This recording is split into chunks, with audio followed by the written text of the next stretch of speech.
जय झूलेलाल।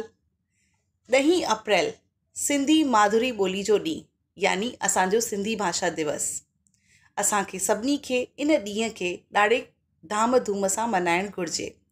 इन मौक़े ते दीपक मंगतानी जी, जंहिंखे बेस्ट सिंधी टेलर अवॉर्ड मिली चुको आहे, खणी आया आहिनि हिकिड़ो सुनहरो मौक़ो सभिनी सिंधियुनि भेनरुनि ऐं भाउरनि लाइ, जंहिंमें तव्हां पंहिंजी का बि स्टोरी, पंहिंजे आइडियाज़, कंहिं बि टॉपिक ते उन्हनि खे स्टोरी मोकिले सघो था।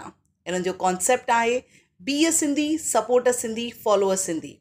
तव्हां पंहिंजी स्टोरी, पंहिंजी आखाणी खे हेठि ॾिनल नंबर ते व्हाट्सअप करे सघो था या मेल करे सघो था।